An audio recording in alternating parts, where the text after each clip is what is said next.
കേരളത്തിൽ കമ്മ്യൂണിസ്റ്റ് ചരിത്രത്തിലെ സുപ്രധാന ഏടുകളിലൊന്നായ പന്തളം PR എന്ന പി മാധവൻ പിള്ളയുടെ ഓർമ്മകൾ മക്കളുടെ പരമ്പരയിലൂടെ ഇന്നും സജീവമായി നിൽക്കുന്നു.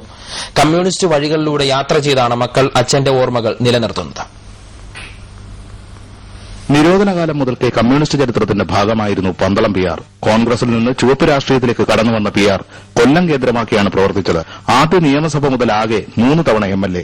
അധികാരത്തിലേറെ കമ്മ്യൂണിസ്റ്റ് തത്വങ്ങൾക്കായി ഉറച്ചുനിന്ന നേതാവെന്ന് ചരിത്രം പറയുന്നു. ഈ പാരമ്പര്യം പിന്തുടർന്ന് ആദ്യം കമ്മ്യൂണിസ്റ്റായത് മൂത്ത മകൻ നാരായണപിള്ള. CPM രാഷ്ട്രീയമാണ് അദ്ദേഹം തെരഞ്ഞെടുത്തത്. കമ്മ്യൂണിസ്റ്റ് പാർട്ടി പാർലമെന്ററി ജനാധിപത്യത്തിൽ കൂടെ നിന്നതിൽ പ്രയോജനം യഥാർത്ഥത്തിൽ ഇതിന്റെ പൊതുവായി കേരളത്തിന്റെ വികസനത്തിന് ഒരുപാട് സഹായിച്ചിട്ടുണ്ട്. അത്ര വലിയ ശക്തമായ നിലയിൽ പാർട്ടി ഇപ്പം നിലവിലുണ്ട് എന്ന് എനിക്ക് അഭിപ്രായമില്ല. ഏതാണ്ടൊരു മറ്റ് ഈ ജനാധിപത്യ കക്ഷികൾക്കൊക്കെ ഉള്ള ചില അസുഖങ്ങൾ ഈ പാർട്ടികൾക്ക് വന്നുകൂടിയിട്ടുണ്ട് എന്ന് ബലമായി വിശ്വസിക്കുന്ന ഒരാളാണ് ഞാൻ. ജ്യേഷ്ഠന് പിന്നാലെ അനുജൻ ഗോപാലകൃഷ്ണൻ നായരും കമ്മ്യൂണിസ്റ്റ് സഹയാത്രികനായി. ഇപ്പോൾ CPI ജില്ലാ കമ്മിറ്റി അംഗമാണ്. പാർട്ടിക്ക് ഏറ്റവും കൂടുതൽ ക്ഷീണം വന്നത് 64 പിളർപ്പാണ്. ഇതിൽ നിന്ന് പോയി വെളിയിൽ പോയി വേറൊരു പാർട്ടി ഉണ്ടാക്കുക എന്ന് പറയുന്നത് ഈ കമ്മ്യൂണിസ്റ്റ് പ്രസ്ഥാനത്തെ തന്നെ നശിപ്പിച്ചതിന്റെ അടിസ്ഥാനപരമായ കാരണം. അതാണ് ഇന്ത്യയിൽ പറ്റിയ പാളിച്ച.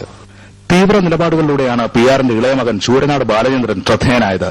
നക്സലായി ജീവിതം തുടരുന്നു ബാലചന്ദ്രൻ. ഞാൻ ഇന്നുവരെ വോട്ട് ചെയ്തിട്ടില്ല. എനിക്ക് ബൂർഷ പാർലമെന്ററി ഡെമോക്രസിയിൽ എനിക്ക് വിശ്വാസമില്ല. പണമുള്ളവനും വർഗീയത പറയുന്നവനും മാത്രമേ ഇവിടുന്ന് ജനാധിപത്യം കൊണ്ട് പ്രയോജനമുള്ളൂ. യഥാർത്ഥ കമ്മ്യൂണിസ്റ്റുകാരനുള്ള അംഗീകാരമാണ് ആർജവമുള്ള പിൻഗാമികൾ. പന്തളം PR മക്കളിലൂടെ ജീവിക്കുന്നു ഇന്നും. ഹേമന്ത് കുമാർ, അമൃത ന്യൂസ്, കൊല്ലം.